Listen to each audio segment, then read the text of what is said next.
Grabar en la nube. Entonces vamos a continuar con lo original, lo actual y lo potencial.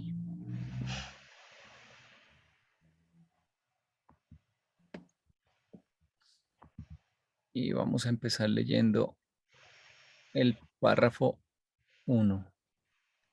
¿Alguien quiere leer? Yo leo, Gracias. si me escuchan, Perfecto.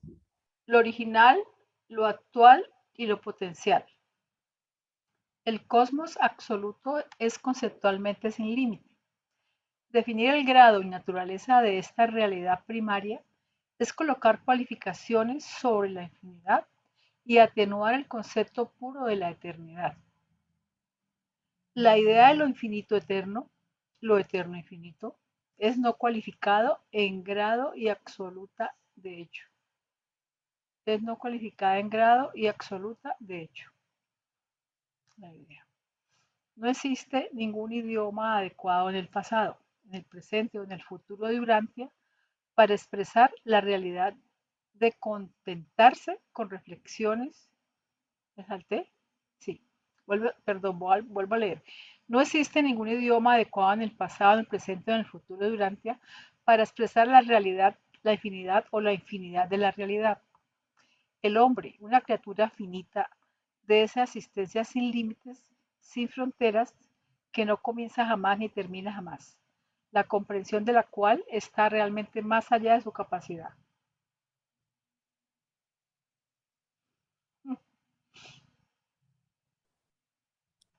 Gracias, Normita.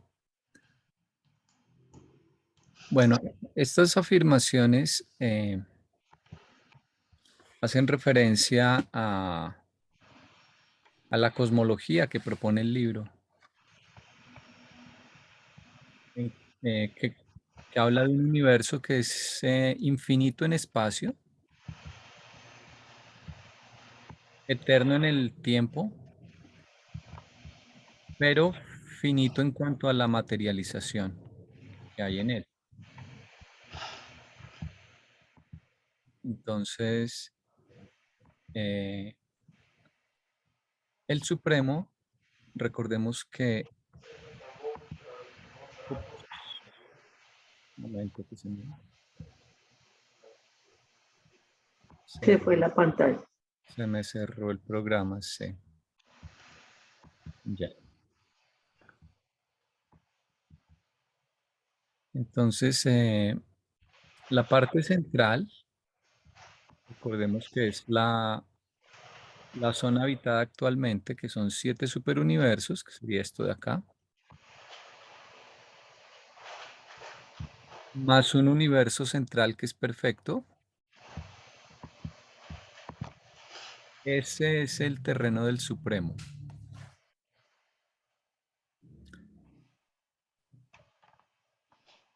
¿Cuál es Entonces, el terreno del Supremo? Escúchame.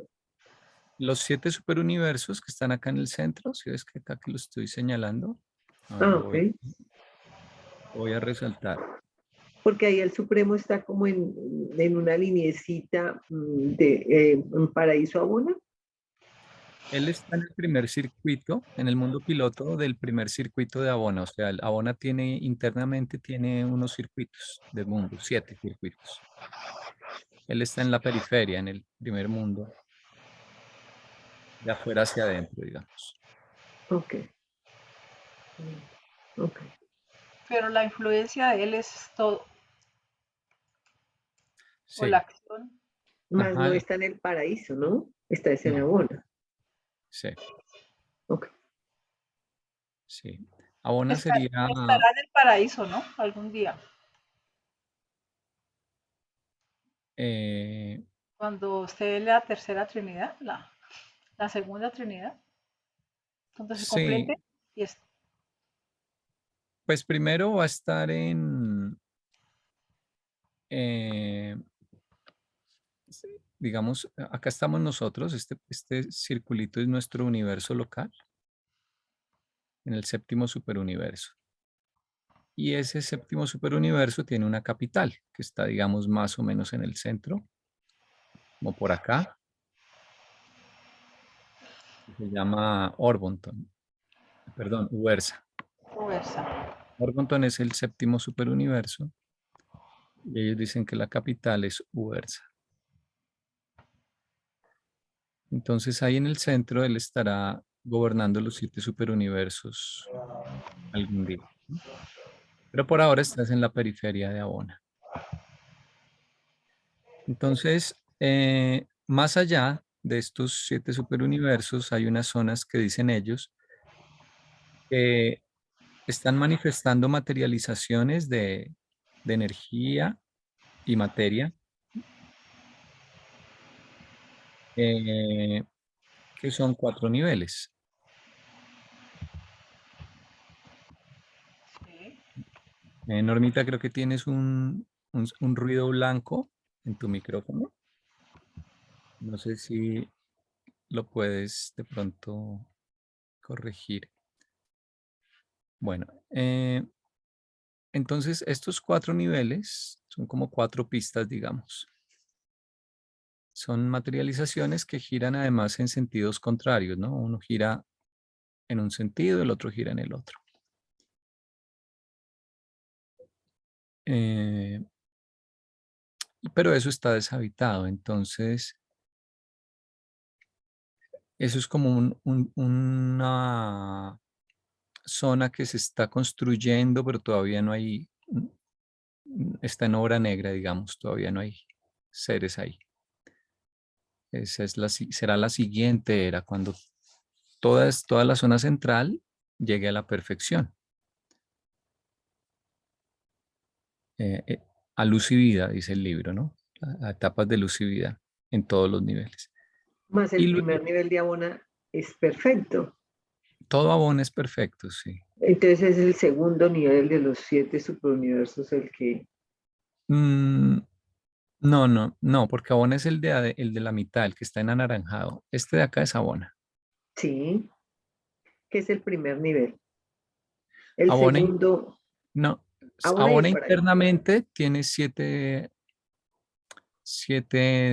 circuitos de mundos. En total, esos mundos suman 1.000 millones, pero eso ahí no está representado. No confundir con los niveles del espacio exterior, ¿ya? Porque Abona está habitado y es perfecto, pero aquí afuera estamos hablando de, estos van a ser los terrenos del último, los de acá afuera,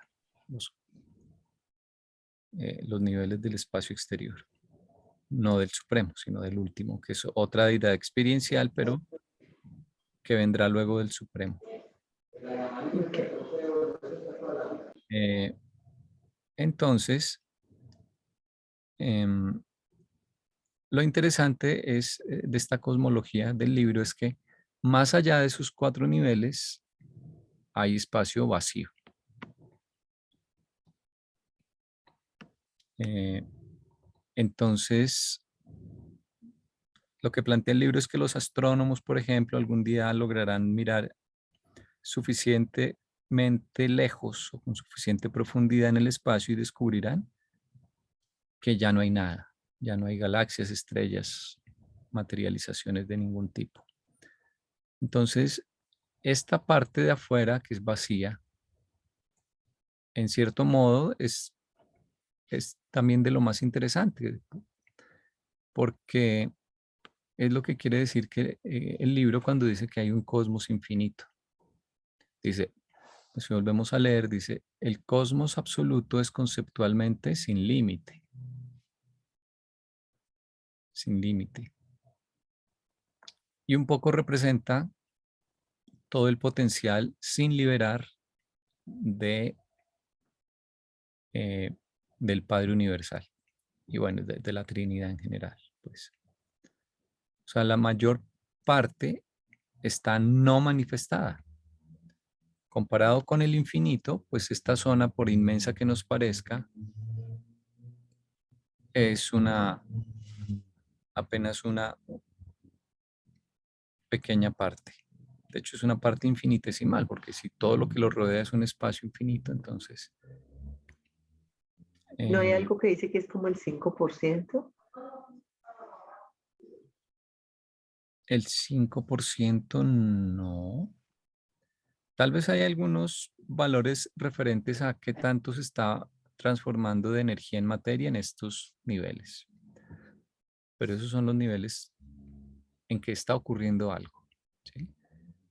Pero nos estamos refiriendo a todo lo que está acá afuera después. Entonces si los astrónomos logran ver eso, pues esto va a afectar nuestra filosofía, nuestra cosmogonía, nuestra teología, porque no es lo mismo tener una visión que otra del universo. Por ejemplo, el Big Bang induce de forma directa o indirecta ciertas concepciones teológicas y filosóficas. Hubo un comienzo, hubo un huevo primigenio, hubo un estallido. Bueno, hay muchas imágenes mentales y esto, tanto los materialistas como los teístas lo incorporan y lo usan para apoyar sus argumentos, por ejemplo. Pero, por ejemplo, el Big Bang ha estado cuestionado cada vez más y puede que lleguemos en algunos años a que se favorezca más una posición de un cosmos que siempre ha existido. Y puede que haya habido periodos, como dicen los Vedas y el libro Durante, de expansión y contracción, pero nunca hubo una explosión, sino que es como un corazón. Entonces, si te dicen que el universo es eterno, eso cambia todo, ¿no? O sea, tu filosofía y tu teología dependen de tu cosmogonía, o sea, de cómo piensas que está estructurado y cuál es el origen del todo. Entonces, por eso acá el libro inevitablemente tiene que entrar en esas consideraciones de la infinitud del universo. Bueno.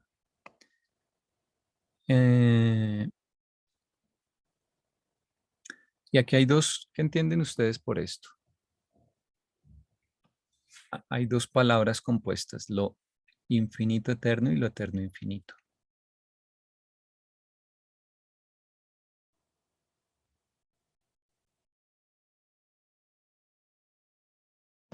El uno habla de tiempo, función tiempo,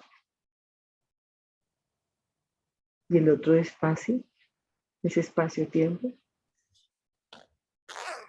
Es un poco, sí, podría ser así, sí.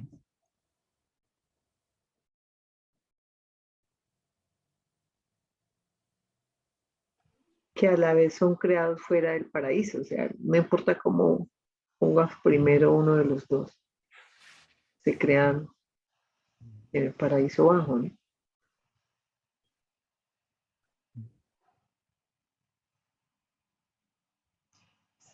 Yo pienso que si hay una diferenciación, si las dos palabras son diferentes, porque si dicen lo infinito eterno, pienso que se está refiriendo a una cualidad del infinito.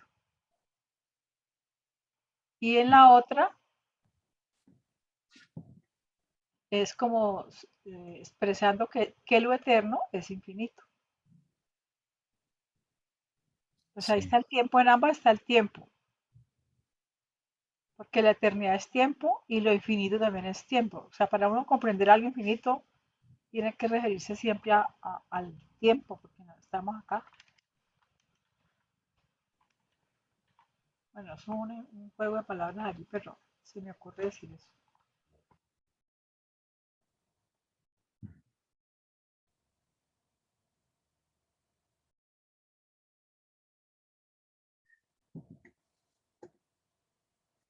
y eterno, recuerden que se puede referir a una extensión infinita de tiempo, pero también se puede referir a una realidad más allá o por fuera del tiempo.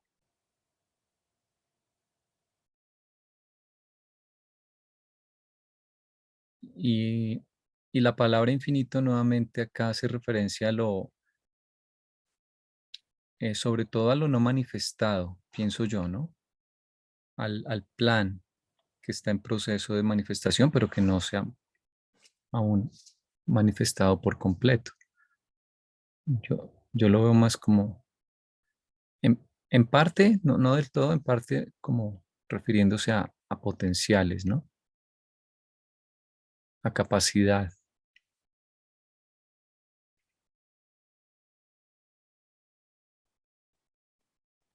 Entonces es como lo infinito, la palabra infinito se puede referir a toda la capacidad de manifestación que tienen las deidades, ¿no? Digamos el plan de Dios o todas las cosas que Dios planea, primero que Él ya es y lo que planea que descubramos que es, ¿no? Y esto es, todo este potencial es eterno, o sea, existe por fuera del tiempo o existe como manifestado en un tiempo que será infinito. Y cuando dices lo eterno infinito, se refiere a realidades de una duración ilimitada o incluso por fuera del tiempo, y que en potencial y en capacidades de expresión son además infinitas.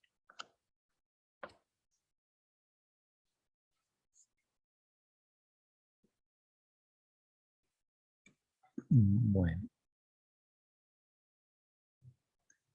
listo.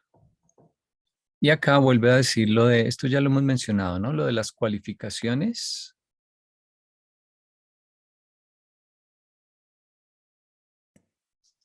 ¿Qué quiere decir poner cualidades, ¿no? Adjetivos. Cuando le pones adjetivos a toda esta infinidad, te estás concentrando o enfocando en una parcialidad, ¿no? Entonces ellos lo dicen atenuar el concepto puro de la eternidad. Entonces, el ejemplo del Tao siempre, ¿no? El Tao que se nombra ya no es el Tao. Listo.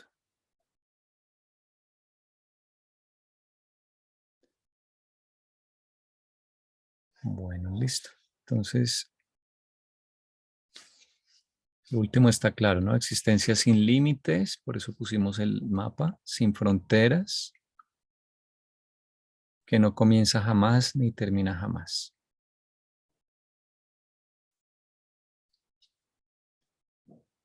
Ok. Qué tristeza cuando dicen que nos tenemos que contentar con reflexiones distorsionadas y conceptos atenuados. Sí, Pero pienso que uno no se entera, ¿sí? Sino que simplemente se entera es cuando descubre un nuevo valor o una nueva realidad, digamos. Sí, porque sí, uno cree tener la razón, digamos, cuando conceptúa.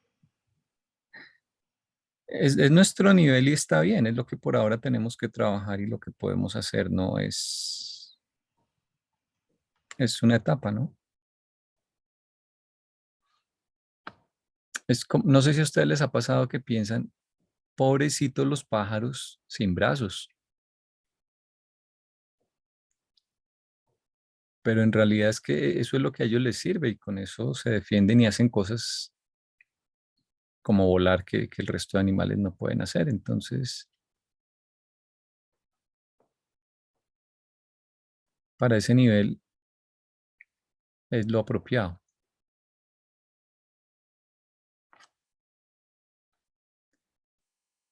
También somos como los peces que viven en la profundidad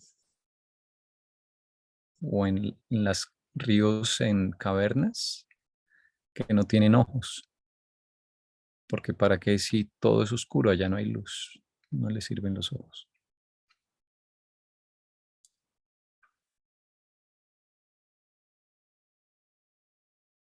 Bueno,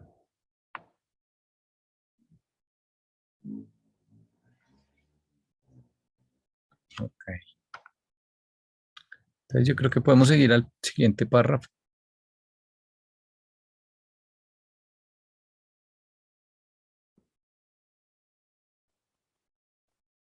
Este está largo y está denso, eh, esta sección. Ahí vamos de a poquito. Andresito, ¿todavía se oye el ruido que se oía? No, ya no. Ya Ah, bueno, descubriste que era. yo no sé, cacharreando. Termina uno arreglando las cosas y no se da cuenta. ¿Vas a leer, Consuelito? Bueno, gracias. La mente no puede jamás esperar captar el concepto de un absoluto sin intentar primero romper la unidad de tal realidad. La mente es unificadora de todas las divergencias, pero en la ausencia misma de tales divergencias, la mente no encuentra base sobre la cual intentar formular conceptos de comprensión, los marcos conceptuales de la mente, ¿no? Y es que como el absoluto es el todo, cuando uno se quiere imaginar un absoluto, por ejemplo,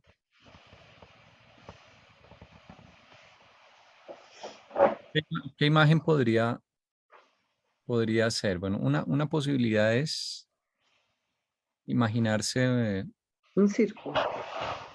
sí, una esfera compacta, un balín, mejor dicho, una esferita de acero, porque no tiene partes, ¿verdad?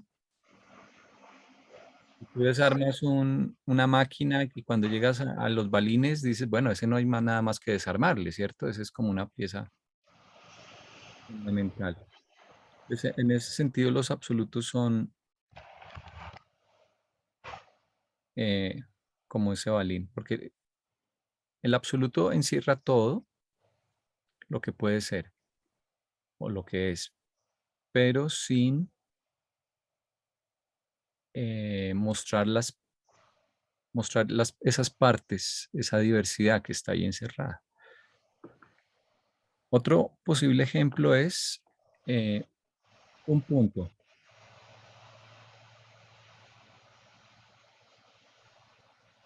Pero un punto idealizado, porque por ejemplo yo ahí dibujé un punto en un color morado, ¿no? Pero en realidad un punto idealizado es un punto pues no tiene ni ancho, ni dimensiones, es solo un punto. Entonces no le puedes asignar color, no le puedes asignar ninguna característica, ¿no? Es un punto en un lienzo blanco infinito. Esa es otra forma de imaginarse el absoluto. O la otra posibilidad sería eh, pinto todo el plano. Pues no lo puedo pintar todo, pero pues como es el todo, pues lo pinto todo de un solo color, ¿no? Y ese también sería el absoluto, pero no se distingue nada, no se distingue ninguna forma, ninguna. Entonces, eh, tienen sus méritos y sus desventajas estas formas de pensar en lo que es un absoluto, ¿no? Pero nosotros inevitablemente le tenemos que poner adjetivos a las cosas porque nosotros procedemos más eh, por un método deductivo, eh, más por síntesis. eh,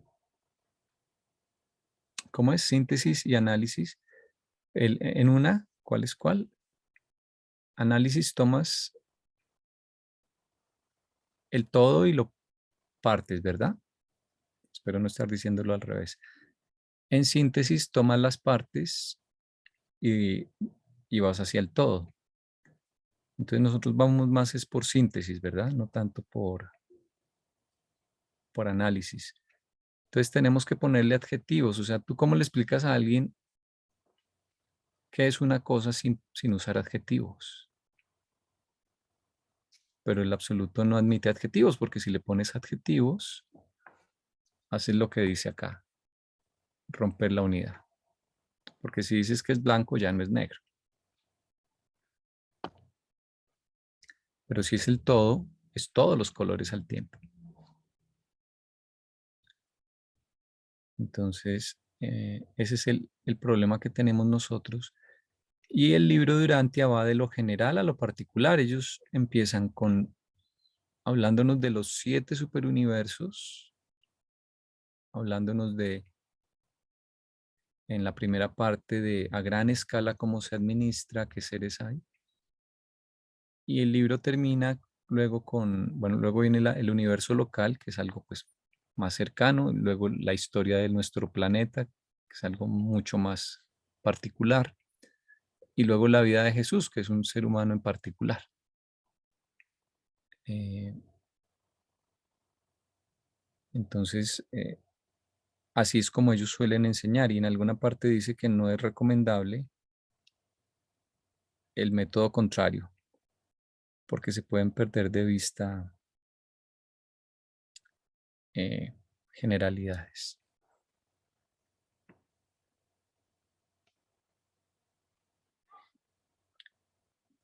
Bueno.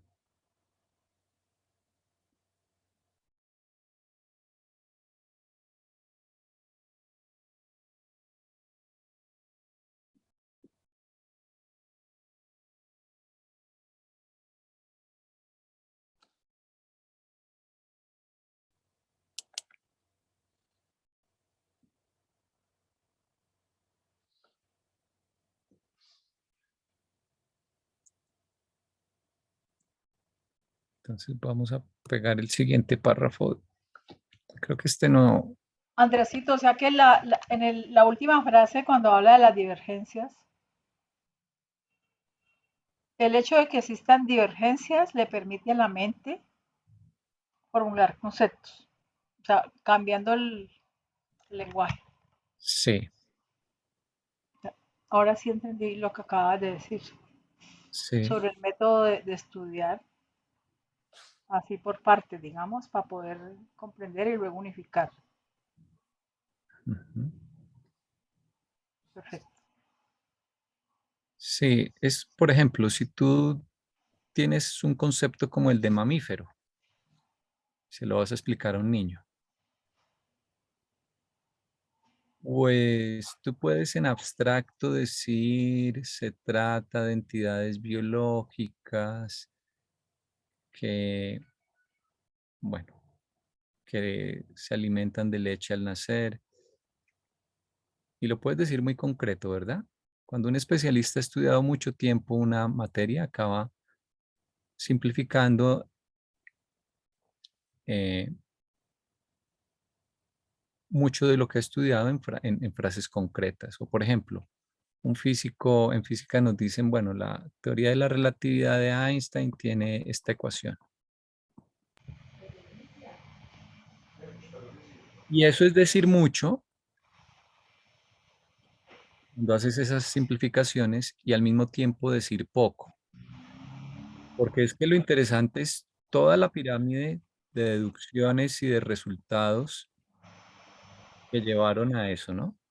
O sea, eso no es porque se le ocurrió de la noche a la mañana, ¿verdad? Y el que lo ha estudiado mucho tiempo dice, ah, ok, ya tengo un resumen o una de las consecuencias, lo sintetizo en esta fórmula, ¿sí? En la afirmación de que los mamíferos son tal cosa, ¿sí? Muy sucinto, muy concreto. Pero al que no ha hecho esa labor, el que no ha hecho un montón de análisis, de ejemplos, de ejercicios, el que no ha hecho todo lo que está acá abajo, eso no le va a decir nada. Entonces al niño tú le tienes que decir, ejemplo, el perro es un mamífero, la vaca, el gato, el ser humano. Entonces ya de en adelante tú cuando dices mamífero tienes una palabra muy concreta, muy corta, pero engloba una cantidad de cosas detrás.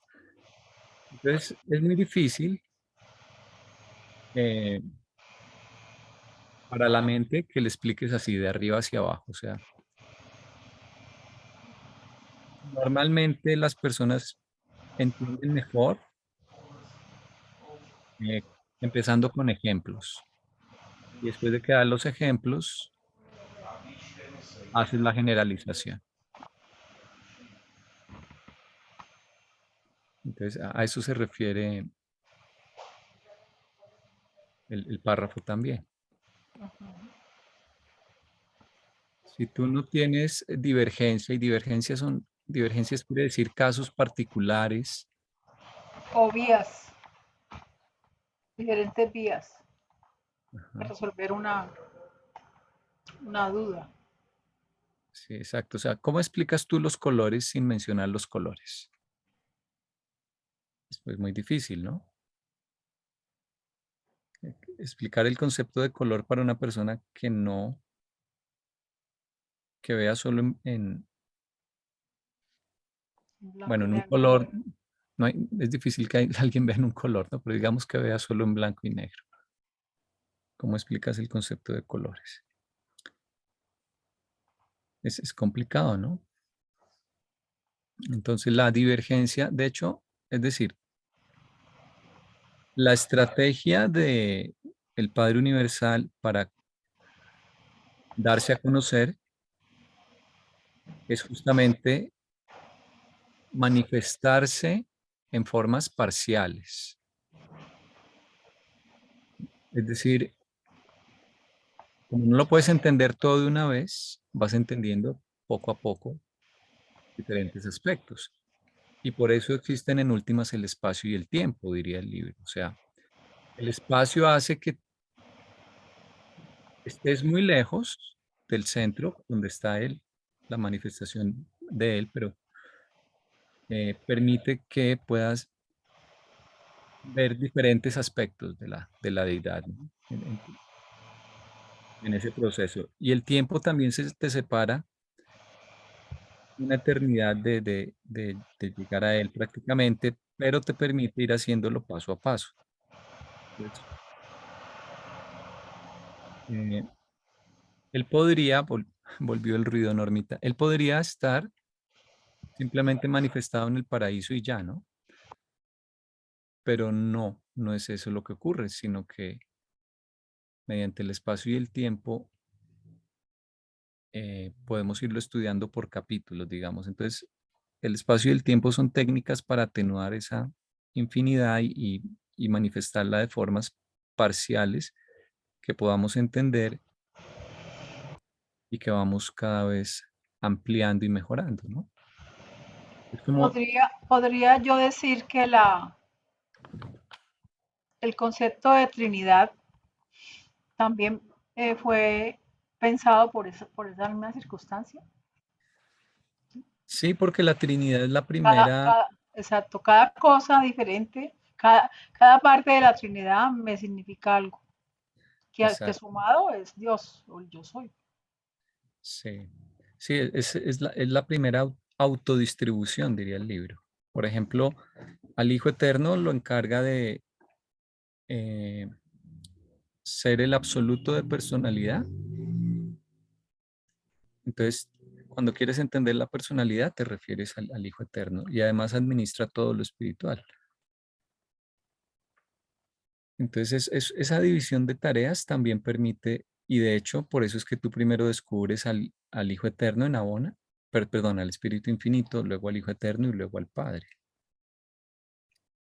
Es una, y también eso es lo que quiere decir el libro con Dios el séptuple, ¿no? Que son como 7 gradaciones de la deidad para que podamos irlo comprendiendo. La más cercana, la más baja, son los hijos creadores, que sería, eh, en nuestro caso, eh, Jesús de Nazaret, que es la manifestación de lo que sería Dios si le tocase vivir en la tierra. Entonces, estudiando a Jesús, tú dices, ok, no era un Dios iracundo, porque nos damos cuenta que este ser se comportaba de otras formas. Entonces, es, es una ayuda para que vayas paso a paso avanzando en la comprensión de la deidad. Entonces, en últimas, ese yo soy, digamos que manifestó una diversidad de cosas, que es todo lo que es la vida, ¿no? Toda la diversidad de experiencias, de energías, de posibilidades de creación, de vida, o sea, es una manifestación de una diversidad casi infinita de posibilidades, ¿no? De valores, de ideas, de potenciales, bueno, todo lo que... Pero nuestra tarea es volver a juntar las piezas del rompecabezas poco a poco. Esa diversidad está ahí para ayudarnos a ir avanzando poco a poco e ir formulando conceptos cada vez más unificados. Es como un jarrón que se rompió y ahora con los pedacitos nosotros debemos ir cada vez armando pedazos más grandes del jarrón. Pero pues puede que sea una tarea eterna, ¿no? Porque además Él no se ha manifestado completamente, ni nosotros tal vez logremos al menos dentro del tiempo, lograr esa unificación del todo, ¿no? Cada vez comprenderemos más, pero dice el libro que los únicos que comprenden el plan original del Padre o del Yo Soy, son tal vez las tres personas de la Trinidad. Nadie más en realidad tiene la capacidad de entender hacia dónde es que va todo este plan.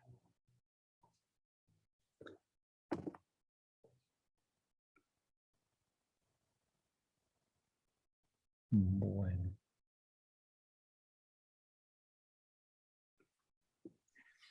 Dormítate. Si no suena el ruido, No, ya no. ¿qué será? Debe ser alguna otra cosa que está abierto por ahí. La éstasis primordial de la infinidad requiere una segmentación antes de que el humano intente su comprensión. Existe una unidad en la infinidad que se expresa en estos documentos como el yo soy, el postulado primordial de la mente de la criatura. Pero una criatura no puede jamás comprender cómo esta unidad se torna dualidad, triunidad y diversidad, permaneciendo al mismo tiempo unidad no cualificada. El hombre encuentra un problema similar cuando se detiene para discurrir la deidad trinitaria no dividida juntamente con la personalización plural de Dios. Nos anticipamos al comentario, porque más o menos esto es como la expresión de esa diversidad de la Trinidad y que uno la puede contemplar desde diferentes comprensiones, ¿no?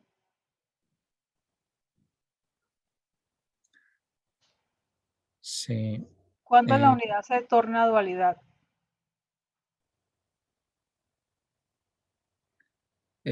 Cuando aparece el Hijo. Y en la vida y en el nivel físico de nosotros, la dualidad sería espíritu, materia o Pues Con nuestra alma.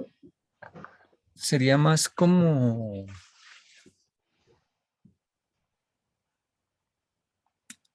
eh, espíritu y personalidad, tal vez sería la primera la dualidad. dualidad. Tal vez sí, no estoy muy seguro.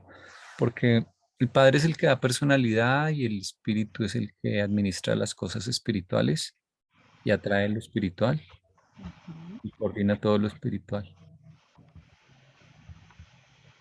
ujú.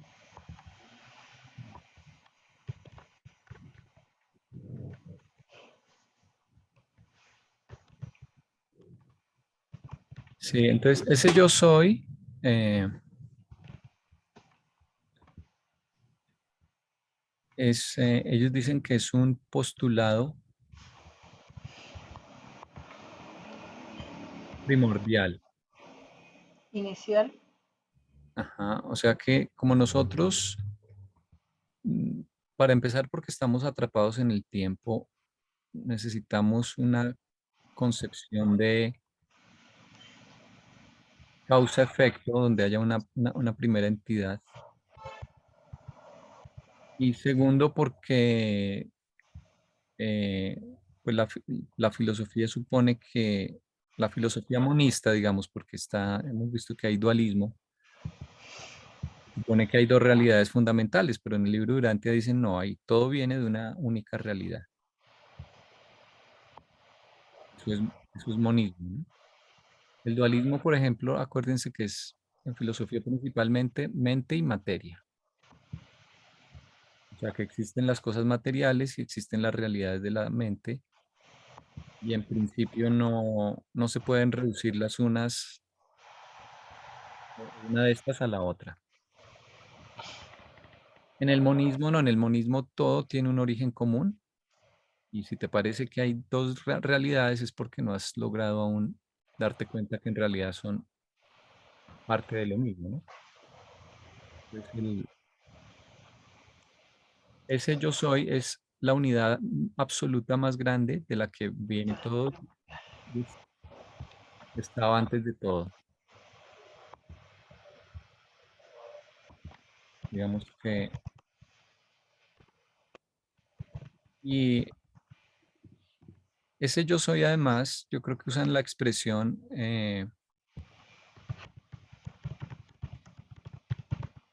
tomándola de la Biblia, de el Génesis, en el Génesis la zarza ardiente que ve Moisés.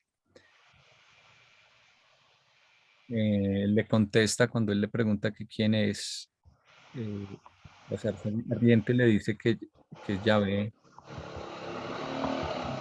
Le dice, yo soy el que soy. Entonces los reveladores usan términos de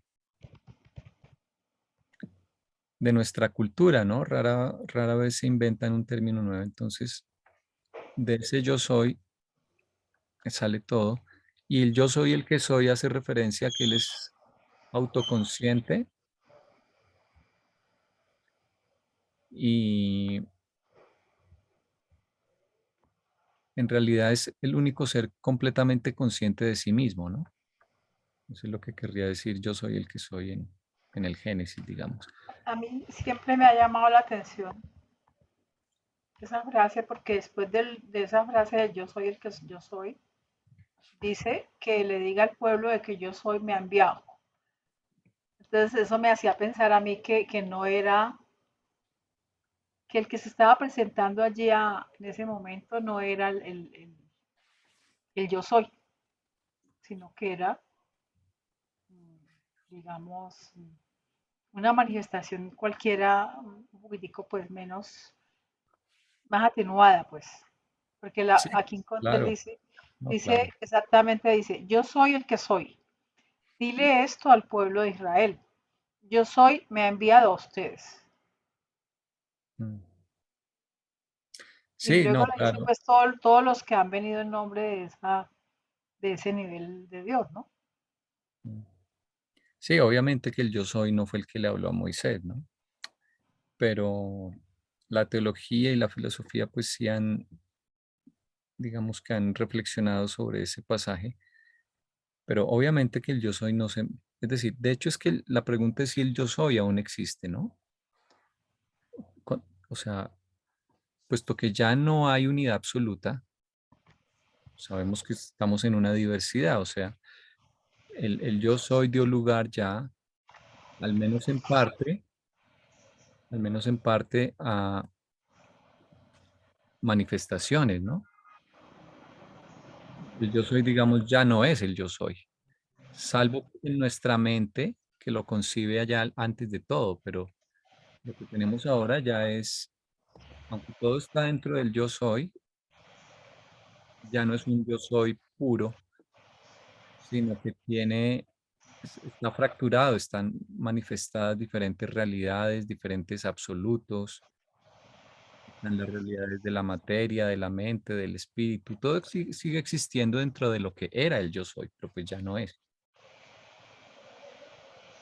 Pero es que Es ese es el postulado de este párrafo, ¿sí? Que a pesar de esto que está mostrando allí, en muchas divergencias, él sí continúa siendo, dice al mismo tiempo, unidad.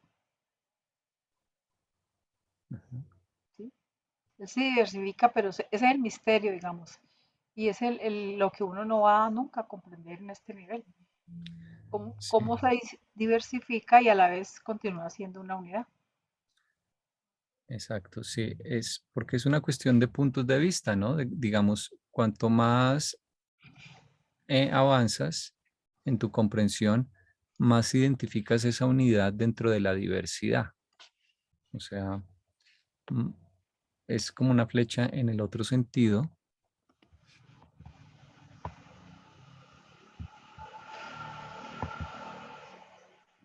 Y nuestra experiencia de crecimiento es una experiencia de unificación, ¿no?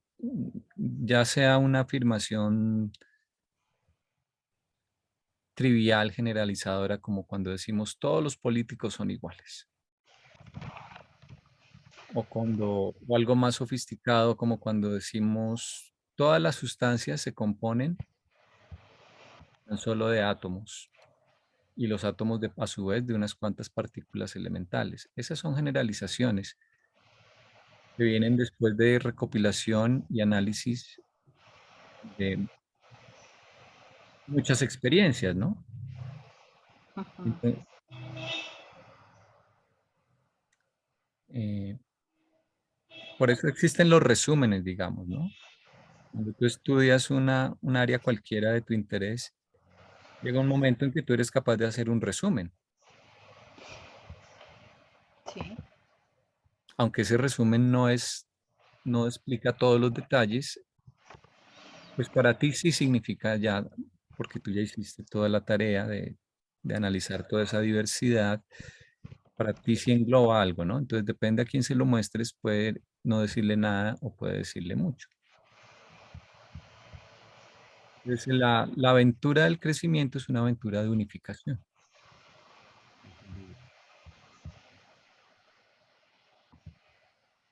Entonces es una cuestión de puntos de vista. El yo soy contenía todo no manifestado y tenía un plan, que dice que tenía autovoluntad y la pregunta es, bueno, ¿se pudo realmente haber roto la unidad? Esa es la pregunta. ¿Por qué? Pues la unidad no tendría por qué dejar de ser unidad.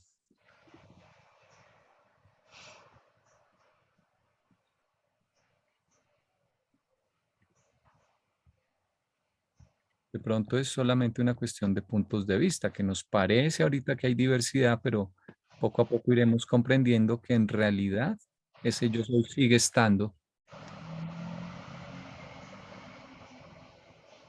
eh, Porque, por ejemplo, dice el libro, en el paraíso la materia, la mente y el espíritu son uno solo, no se diferencia. Eso pues nos cuesta a nosotros muchísimo de entender. Entonces, hay dos, no recuerdo ahorita la otra descripción del yo soy. Una es como postulado en la mente, que es como una suposición de ese huevo primigenio original, digamos, al que no le puedes poner adjetivos, porque nada se ha diferenciado. Y otra es un poco más el yo soy, pero como algo que ya que sigue existiendo, aunque no parezca,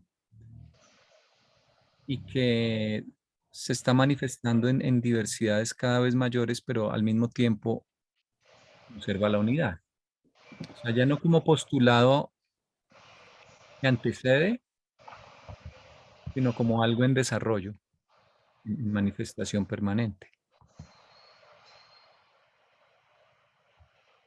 Y si la manifestación de ese yo soy tuviera que ver con nuestro nivel de comprensión y que él siempre ha existido así como está en el cuadrito, en el círculo fragmentado. Simplemente al principio lo veíamos como que fuera una cosa entera y ahora lo vemos ya más calificado y lo vamos viendo cada vez más en la medida que evolucionemos en comprensión. Sí, en parte es una cuestión de desarrollo, de puntos de vista que depende del desarrollo de quien lo mire. Claro.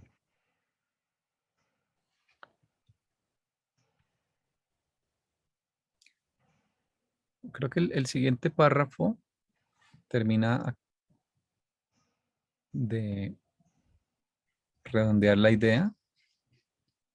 Ups. Ah, creo que ya lo había pegado. Ah, sí, ya lo tenía acá listo. Lo que está es muy chiquito. Sí, es que le hice zoom, pero acá ya estaba.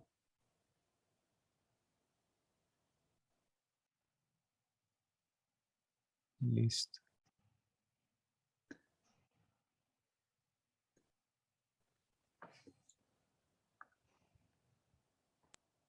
Bueno, ¿alguien quiere ayudarme a leer o leo?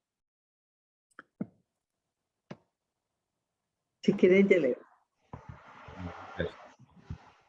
Es tan solo la distancia del hombre de la infinidad lo que hace que este concepto se exprese con una sola palabra.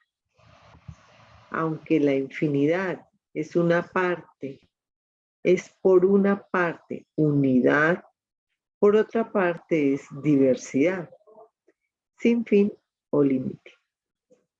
La infinidad, tal como se la observan los seres finitos inteligentes, es la paradoja máxima de la filosofía de la criatura y de la metafísica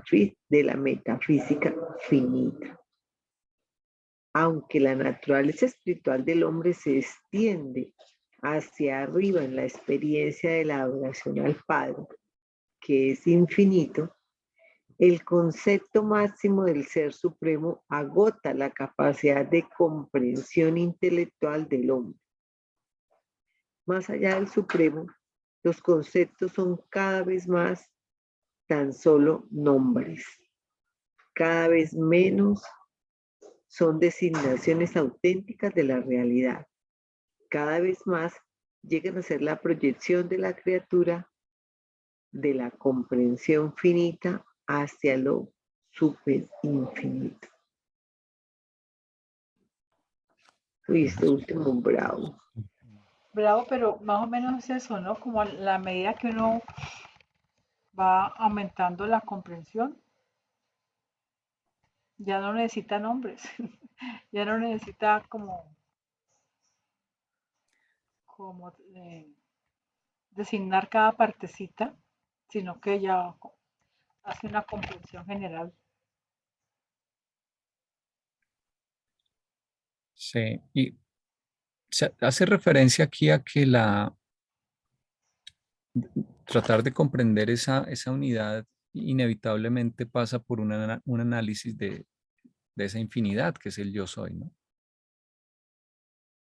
Entonces, esa es una limitación porque esa diversidad es infinita. O sea, cuando te dicen, bueno, se rompió un jarrón, ahora pegue los pedazos y arme el jarrón, tú dices, bueno, pues no está tan difícil, busco cuántos son, listo, 300 pedacitos, me voy a demorar, pero pego 300 pedacitos. Pero si te dicen que el jarrón se partió en infinitos pedazos, eso ya está más complicado porque ¿cómo pego yo infinitos pedazos? ¿No?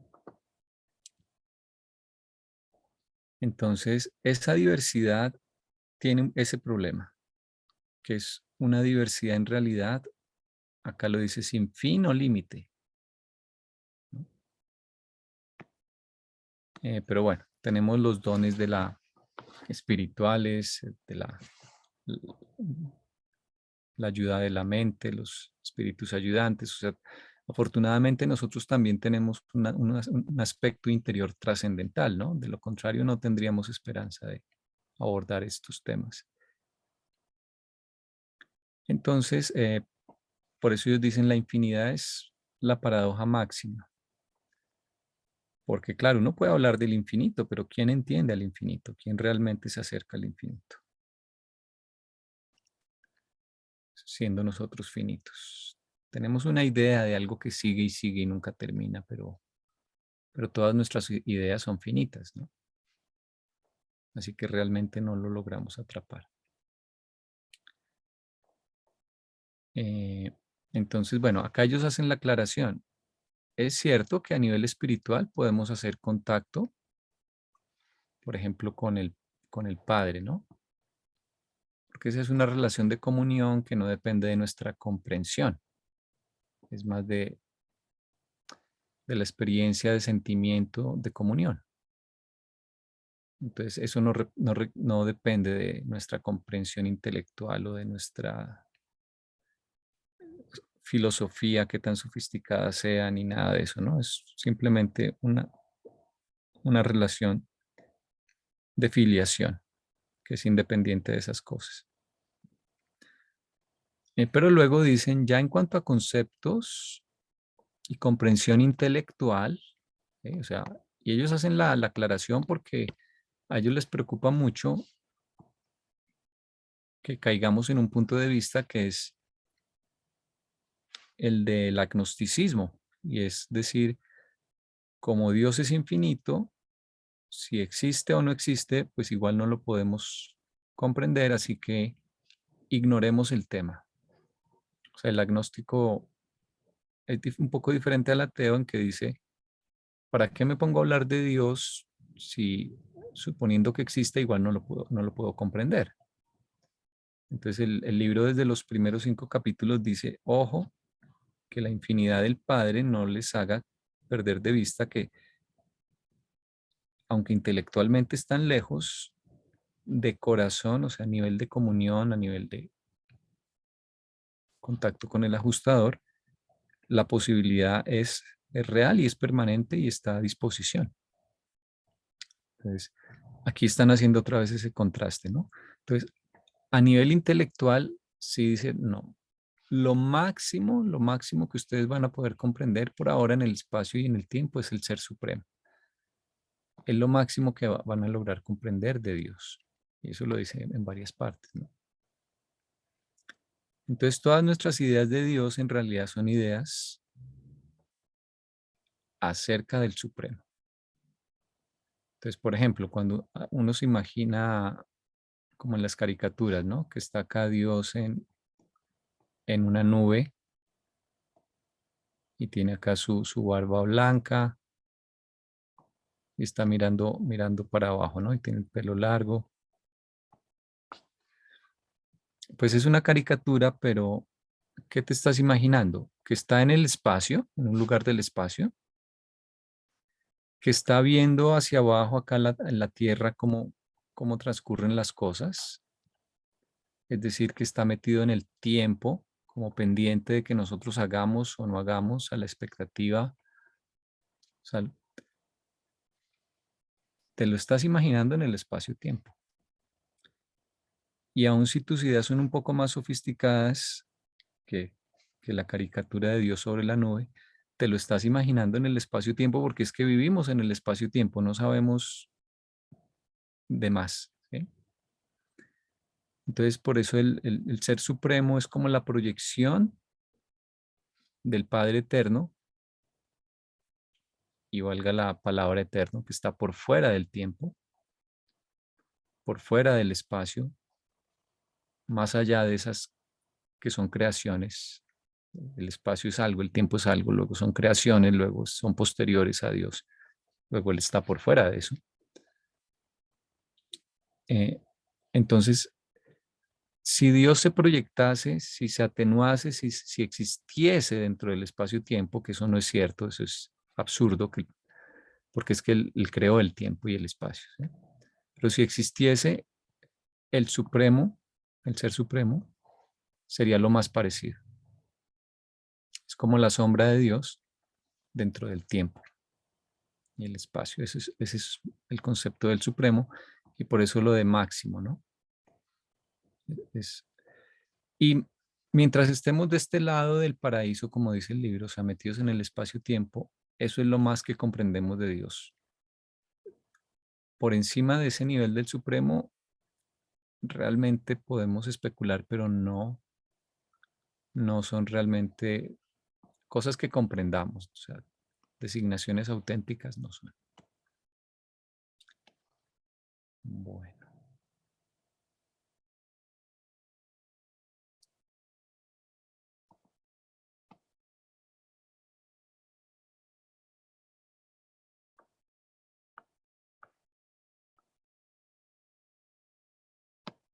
No me gusta hablar tanto, sino que yo sé que estos son un poco enredados,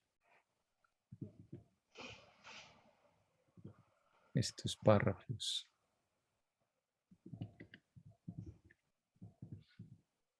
Agota la capacidad de comprensión intelectual del hombre, pero en cuanto a la intelectualidad, pero chévere la alusión que hacen anteriormente a hacer en el tema espiritual, sí podríamos ser infinitos, podríamos ser infinitos en el contacto con el ajustador, ¿no? En la coordinación con él, la sincronía.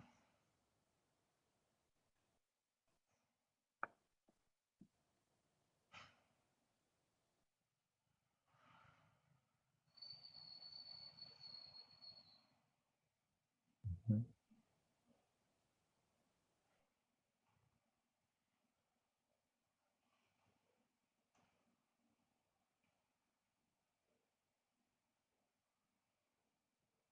De todas formas, estas definiciones a mí me superan muchas veces. Yo tengo que dejar como en visto las cosas, porque a veces ni siquiera tiene una capacidad de pregunta.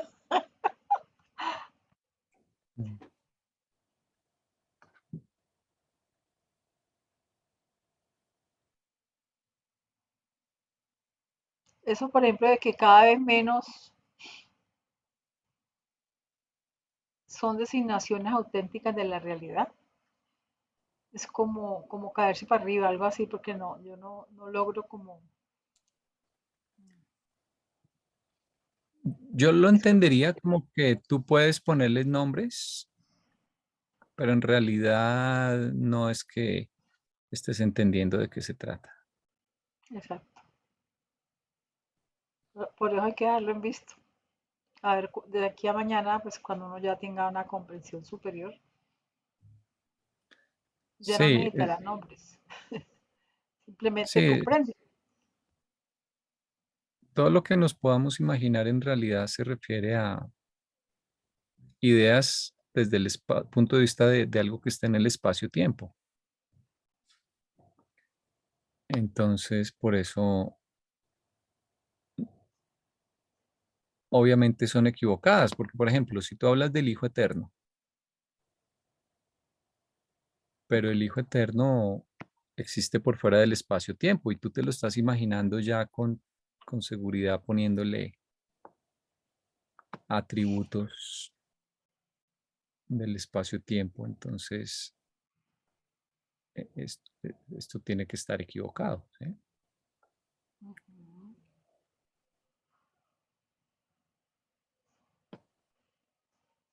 Digamos, esto es espacio-tiempo.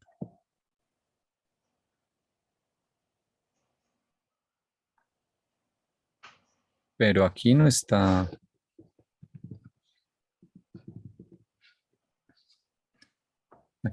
el verdadero Padre Universal, ¿no? Él existe por fuera del espacio-tiempo. Tú que eres matemático, el máximo, bueno, en la expresión del círculo es también a la vez la expresión de la infinidad. Sí, el círculo, porque en un círculo como tú no tienes ninguna esquina, eh, no tienes, no te sugiere por dónde empezó a dibujarse el círculo, ¿verdad? Ujú. Ni Ni dónde por dónde terminó. terminó. Sí, y de hecho puede que esté siendo repisado varias veces, ¿no? Entonces, por eso se usa como símil para el infinito.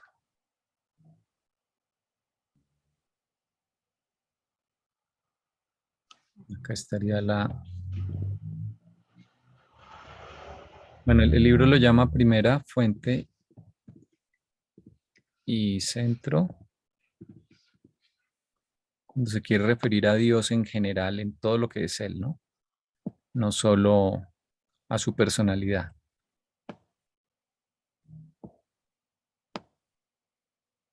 Entonces, él es el origen de todo, ¿verdad? O es el origen del espacio-tiempo. Entonces, no tiene sentido imaginárselo metido dentro del espacio-tiempo. Pero si hay algo que es lo más parecido a eso, que es justamente lo que estamos estudiando, que es el Supremo. Fíjense que es un Dios experiencial, que está a la expectativa de lo que ocurre, que va aprendiendo. Es una imagen caricaturesca, pero tiene mucho de cierto.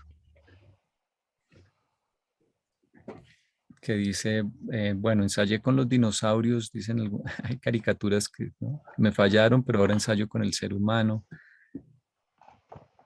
Eh, es muy parecido a nosotros, está antropomorfizado y no es del todo incorrecto, porque en realidad eh, es que nosotros somos como somos porque somos una proyección de él, ¿no? No es tanto antropomorfizar a la deidad, sino eh, comprender que el ser humano es un reflejo de lo que hay arriba necesariamente.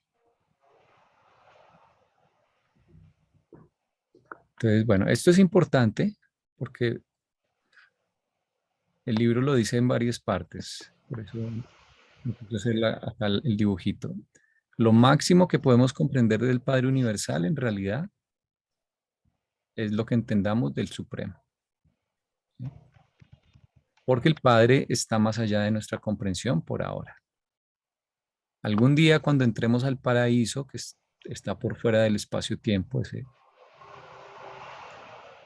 esa especie de portal dimensional en el centro de todas las cosas, que cuando lo cruzas te sales ya del tiempo. Entonces allá tal vez allá podemos captar más, ¿no? Pero mientras estemos, como dice el libro, de este lado del paraíso, estamos limitados. Si me salgo del tiempo, ya estoy en la eternidad, ¿cierto? Sí, esa sería una eternidad en el sentido de que, al menos por lo menos en el sentido de que está por fuera del tiempo. O sea, exactamente acá afuera está la eternidad, aunque la palabra se usa con otra acepción y es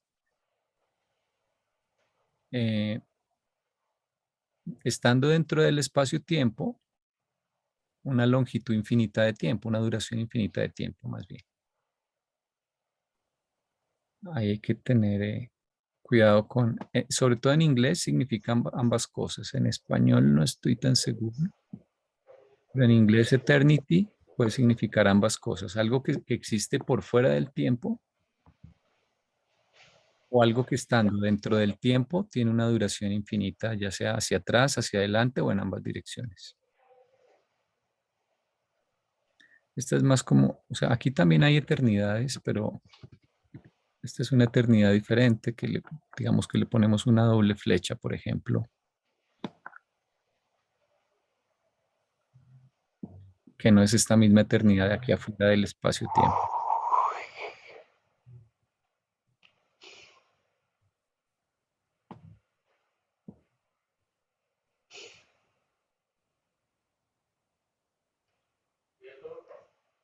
Bueno, yo creo que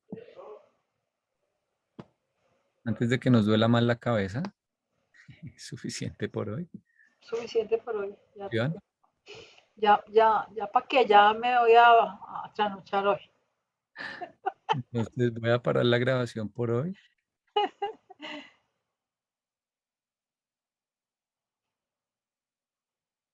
y dejamos para otra sesión continuar con lo que sigue.